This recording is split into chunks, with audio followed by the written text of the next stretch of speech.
Good morning student, how are you all? Fine, good. तो बेटा आज हम स्टार्ट करने वाले हैं हमारा last topic of third chapter, that is exercise 3.6 का जो सेकंड सम है, that is called word problem.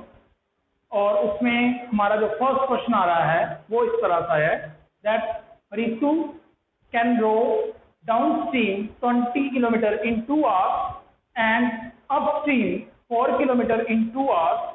Find her speed of rowing in still water and the speed of the current। ठीक है, पहली बात बेटा यहाँ पे क्लियर कर दूं, दो वर्ड्स हैं हमारे पास। एक वर्ड है रो। रो का मीनिंग है कि बहाव, कि उसको तैरना, स्विमिंग की बात कर रहा है।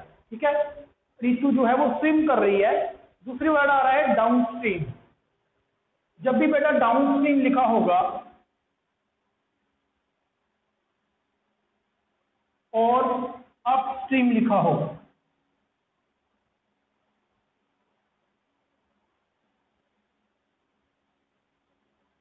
Downstream means with the flow, row with the flow means इसमें आप जिस तरफ किसी नदी का बहाव है उसी तरफ एक पर्सन जो है वो स्विम कर रहा है। ठीक है, और अपस्ट्रीम मीन्स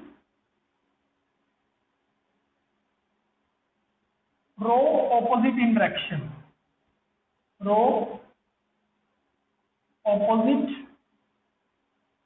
इन डायरेक्शन, कि जिस डायरेक्शन में हमारा जो नदी फ्लो कर रही है हम उसकी ऑपोजिट डायरेक्शन में स्विम कर रहे हैं। ठीक है, तो ये दो कंडीशंस आपको इस सब में गिवन है। ठीक है, एक स्पेशल टाइम है अपस्ट्रीम और डाउनस्ट्रीम वाले क्वेश्चन के टाइप है। ठीक है, क्लियर हो जाना चाहिए कि कोई भी अगर पर्सन है, अगर वो विद द फ्लो करेगा, विद द फ्लो अगर वो स्विम करेगा तो उसकी स्पीड बढ़ेगी। क्लियर? अगर ऑपोजिट डायरेक्शन में करेगा तो उसकी स्पीड कम होगी। ठीक है, तो पहले हम लेट कर लेते हैं, हमने फाइंड क्या करना है, we need to find the speed of the current and the speed of the person in the still water. ठीक है, तो लेट कर लेते हैं, लेट स्पीड ऑफ रितु, हमारे पास पर्सन है Ritu in still water. Still water में उसकी कितनी स्पीड है हम लेट कर लेते हैं, that is x kilometre per hour. Next let करते हैं, let the speed of current. Current बेटा यहाँ पे बोला गया है this is not the electric current, ये एक नदी की स्पीड को बोला गया है। ठीक है, speed of the current flow अब बोल सकते हो, दैट इज हम लेट कर लेंगे y किलोमीटर पर आवर। अब अगर मैं डाउनस्ट्रीम की बात करूं, किसकी बात करें, डाउनस्ट्रीम, तो उसमें क्या आएगा, विद द फ्लो। तो स्पीड क्या हो जाएगी दोनों की, speed of Ritu in downstream. Downstream में कितनी स्पीड आएगी, दोनों की, वाटर की स्पीड और रितु की खुद की स्पीड, दोनों की स्पीड क्या रहेगी, प्लस हो जाएगी, that is x plus y plus. और speed of Ritu in downstream, वो डाउनस्ट्रीम में 20 किलोमीटर जो डिस्टेंस कवर कर रही है 2 आवर्स में। तो यहाँ पे स्पीड का फॉर्मूला भी लगा सकते हैं हम, that is speed is equal to distance over time. तो दिस इंप्लाइज, यहाँ पे आपका डिस्टेंस कितना है 20 किलोमीटर और टाइम कितना लग रहा है उसको 2 आवर्स। तो this would be your first equation, simple as that, x plus y equal to m। इसको हम नाम देंगे फर्स्ट इक्वेशन का। क्लियर?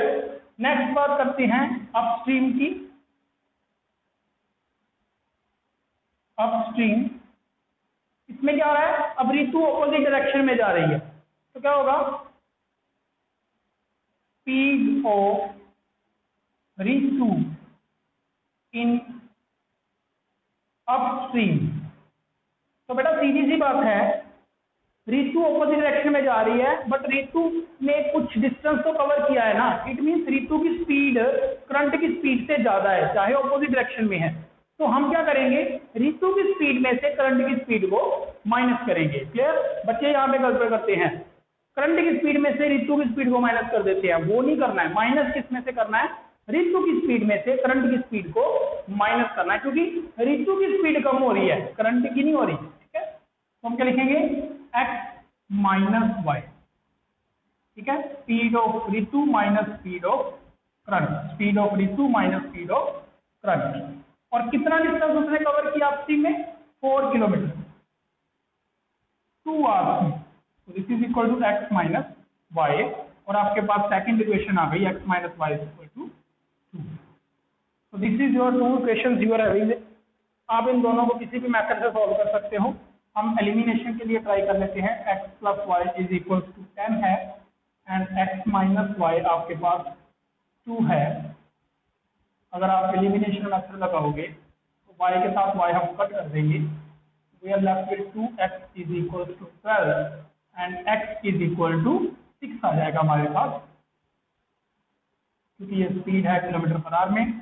और y की वैल्यू यहाँ से फिल करके आएगी, इसको हम पुट कर देते हैं आपकी फर्स्ट इक्वेशन में, पुट इन 1, तो हमारा y आ जाएगा 10 minus x which is equal to 4। 10 minus 6 is equal to 4, तो हमारा y आ गया 4। लास्ट में क्या रह गया बेटा, आंसर लाइन। क्या आंसर लाइन आएगी आपकी, this is also kilometre per hour. तो speed of Ritu in still water is equal to x, that is 6 kilometre per hour. बेटा यूनिट लिखने बहुत जरूरी है, क्योंकि स्पीड है तो किलोमीटर पर आवर में।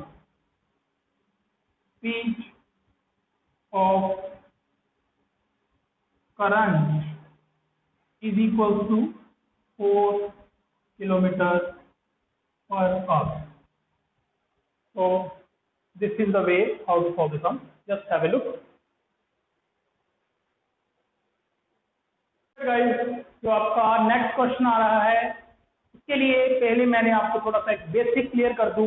लेट्स हैव ए लुक कि अगर कोई पर्सन है, ठीक है, लेट अस से ए मैन, एक मैन किसी एक काम को, a man complete A one work in 20 days. अगर एक बंदा एक काम 20 दिन में कर रहा है, तो वही एक बंदा एक दिन में कितना काम करेगा, एक दिन में वो उसी काम का 1/20 पार्ट करेगा कंप्लीट। ठीक है, इस चीज को ध्यान से समझो।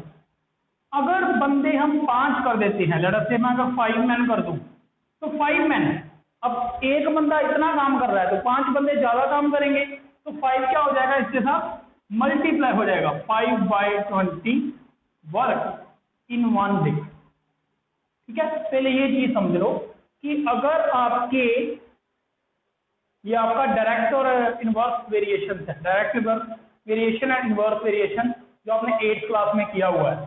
ठीक है, कि अगर आपके नंबर ऑफ डेज कम हो रहे हैं तो आपका वर्क भी कम होगा। क्लियर, आपके नंबर ऑफ डेज कम हो रहे हैं तो वर्क भी कम होगा। 20 से एक दिन हो गया तो वर्क का क्या हुआ, एक वर्क से वर्क का 1/20 पार्ट हो गया, इतना काम करेगा वो एक दिन में। क्लियर, और अगर आपके मैन बढ़ेंगे, अगर मैन पावर बढ़ रही है तो काम भी तो बढ़ेगा ना, तो काम के साथ 5 क्या हो जाएगा, मल्टीप्लाई हो जाएगा। ठीक है, इस कंसेप्ट को हम यूज करेंगे हमारे थर्ड।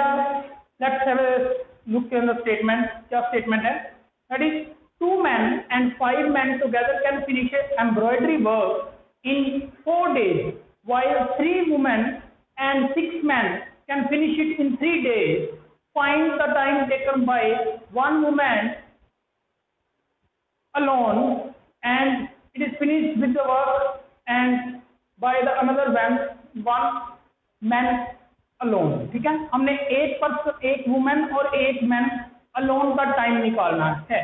ठीक है, पहले हमें ये बात पता क्लियर होनी चाहिए। ठीक है, तो हम क्या करते हैं, टाइम हमारा है इस क्वेश्चन में नंबर ऑफ डेज में। ठीक है, कितने डेज लग रहे हैं, तो हम लेट करेंगे सेकंड सम के लिए, late number of days taken bye 1 man. One man को कितना टाइम लग रहा है, हम मान लेते हैं कि उसको x डेज लग रहे हैं। Let number of days taken by one women equals to y days. ठीक है, अब हमने हमारा सम किसमें गिवन है, देखो हमने इक्वेशन बनानी इक्वालिटी साइन में। आपके पास 2 वुमेन है, 5 मैन है और आपको उसने डेज दे रखे हैं। मैन और डेज में हमें इक्वालिटी साइन नहीं मिल रहा है। हम क्या करेंगे, इनका एक दिन का काम निकाल लेंगे। ठीक है, कि एक दिन में ये कितना काम कर रहे हैं। Work done by one man इन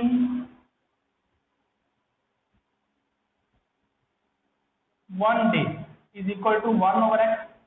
कितना वर्क कर लिया उसने, वर्क डन बाय, आपके पास कितने मैन है फर्स्ट इक्वेशन में, 5 मैन, 5 मैन इन 1 डे। 5 बंदों ने एक दिन में कितना काम किया, 5 मल्टीप्लाई हो जाएगा, that is 5/x। Similarly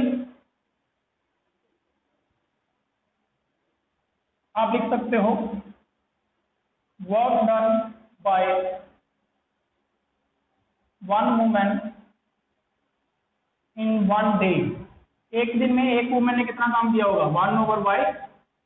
work done bye, आपके पास फर्स्ट इक्वेशन में कितनी वुमेन है, 2 women,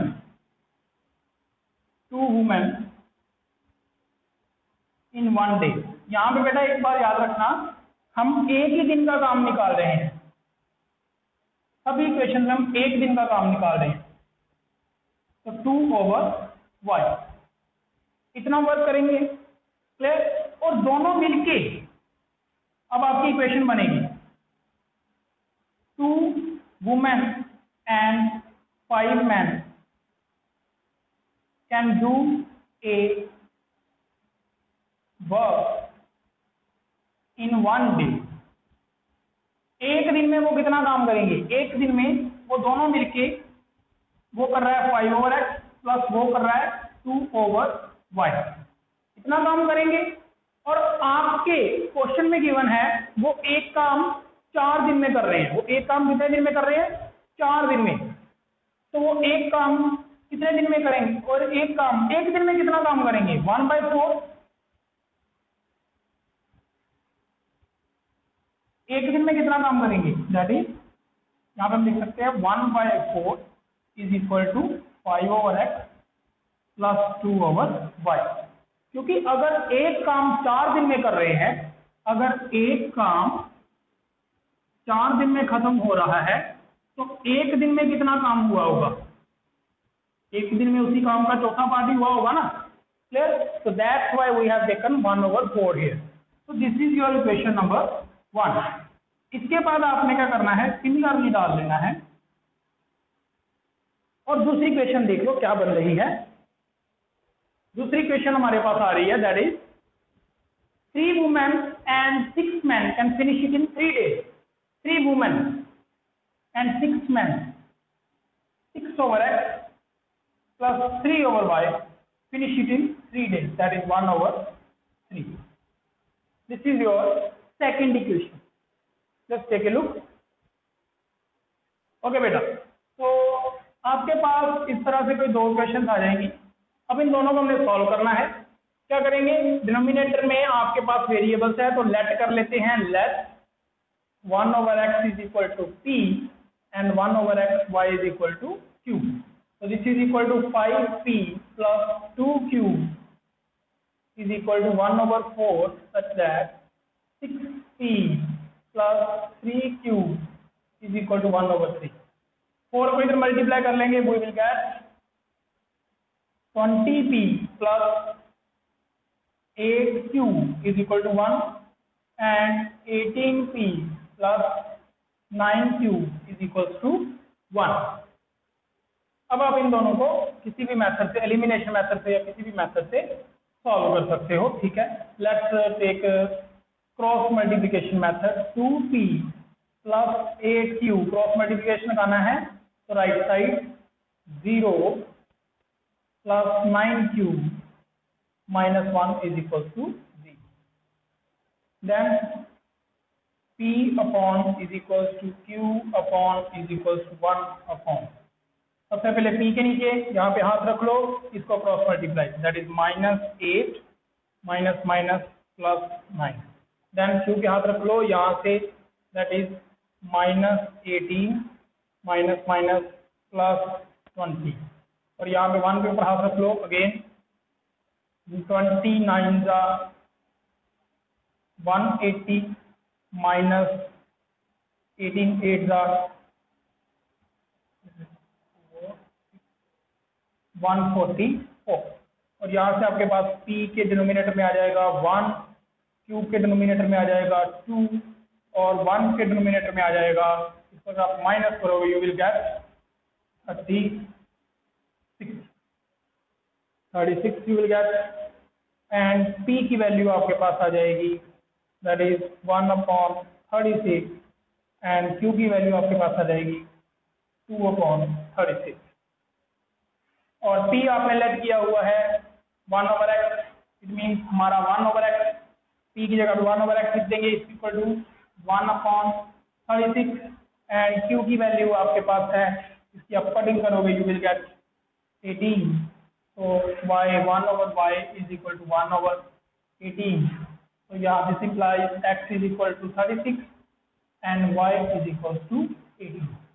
These are our two answers, इसको आपने पैक कर देना है, और आपने x किसको लेट किया था,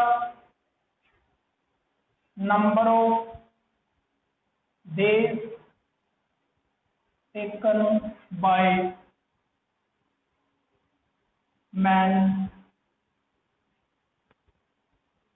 alone is equal to 36 days, and number of days taken by woman alone is equal to 18 days. So that's all for the sum, just have a look. Alright guys, अब हम बात करते हैं हमारे next sum की, that is the last sum of your chapter. क्या है, इसमें बोल रहा है that Ruhi travels 300 kilometers by bus and train partially, and she took 4 hours if she travels by 60 kilometers by train and the remaining by bus. If she travels 100 kilometers by train and the remaining by bus, she would take 10 minutes longer. Find the speed of the train and the speed of the bus separately. तो जो हमने find करना है, हम उसी को x और y late करेंगे। लेट कर लेते हैं, let speed of train is equal to x kilometre per hour, क्योंकि यहाँ पे हमारे किलोमीटर और आवर्स की बात ही हो रही है, and let the speed of bus is equal to y kilometre per hour. अब बात करते हैं कि उसने हमें गिवन क्या क्या दिया, उसने हमें टाइम गिवन दिया हुआ है, ठीक है, और डिस्टेंस गिवन दिया हुआ है। हम क्या करें, हमारे पास क्या है, हमारे पास हमने स्पीड लेट की हुई है, हम डिस्टेंस ओवर स्पीड कर देते हैं, तो हमारे पास टाइम आ जाएगा। Distance over speed is equal to time, because speed is equal to distance over time, this implies time is equal to distance over speed. तो हम क्या करेंगे, सबसे पहले देखेंगे कि उसने बस से कितना डिस्टेंस ट्रेवल किया है।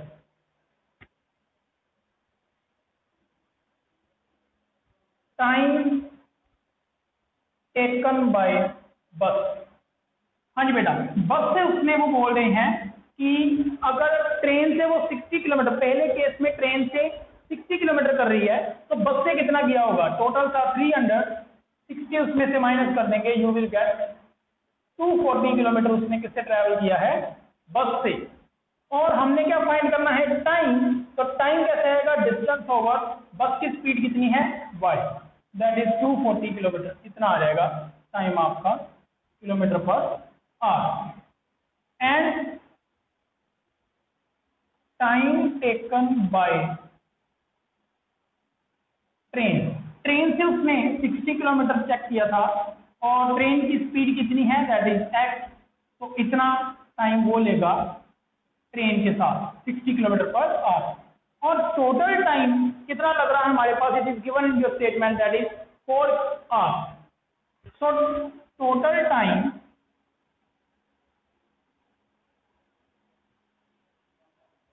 taken by Ruhi is equals to 4 hours.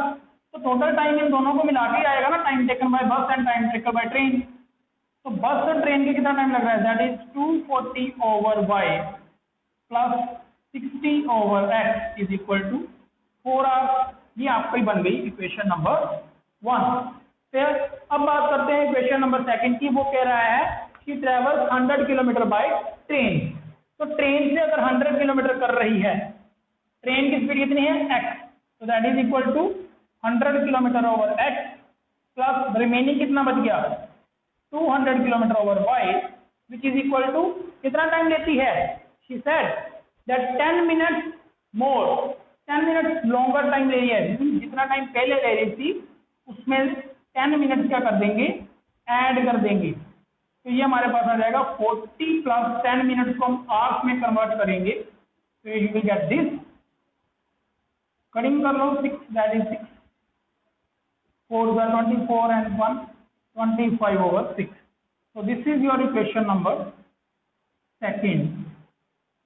इसको सेकंड इक्वेशन देने से पहले हम देख लेते हैं कि इन दोनों इक्वेशंस में से कुछ कॉमन आ रहा है या नहीं. तो पहली इक्वेशन में से जो कॉमन आ रहा है आपका, दैट इज आपका 60 कॉमन आ रहा है. तो हम कॉमन निकाल लेते हैं, इक्वेशन इजी हो जाएगी. 6 4 240 आ जाएगा 4/y plus 1/x is equal to 4. So 1/x plus 4/y is equal to 4/60. You will get 1/15. And अगर आप 15 यहाँ पे ले आओगे तो you will get 15/x plus 60/y is equal to 1. इसको हम थर्ड इक्वेशन में ले लेंगे. अब सेकंड को चेंज करते हैं, यहाँ पे लिख लो फ्रॉम 1. अब बस इक्वेशंस को सिंप्लीफाई करना है. यहाँ से आपका 100 कॉमन आ रहा है फ्रॉम 2. तो 100 आप कॉमन निकालोगे, you will get 1/x plus 2/y is equals to 25/6. 1/x plus 2/y is equal to 25/6 into ये 100 इधर आप reciprocal, you will get this 4. यहाँ पे आ जाएगा 1/24.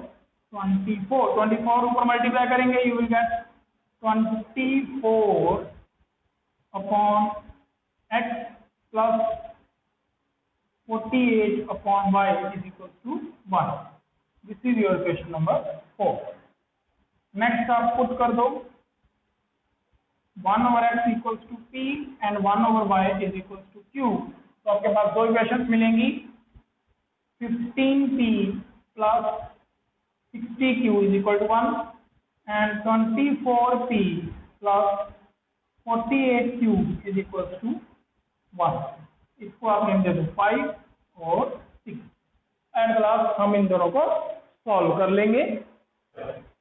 आफ्टर सॉल्विंग 5th और 6th equation by cross multiplication method, हमने cross multiplication method लगा के इसमें से p और q की वैल्यू निकाल दी है, जो कि हमारा p था 1/x एंड q था 1/y. हमारे पास x और y की वैल्यू आ गई 60 एंड 80 रिस्पेक्टिवली. और x था हमारा speed of the train, that is equal to 60 kilometre per hour and speed of bus is equal to 80 kilometre per hour. आप क्रॉस मल्टीप्लिकेशन के अलावा एलिमिनेशन और सब्स्टिट्यूशन मेथड कोई भी अप्लाई कर सकते थे. Note condition is given in this statement कि आपने कौन से मेथड से सॉल्व करना है. तो this is all for the today. Just revise this chapter again and watch the videos if you have any kind of problem. The link is given below in the description of this video. उसमें से मैं इस video में third chapter की जितनी भी मेरी videos हैं वो सभी के लिंक मैं प्रोवाइड कर दूंगा, so that you can go and check out the each and every problem that you have. Just have a nice day. Thank you. Bye bye. Take care.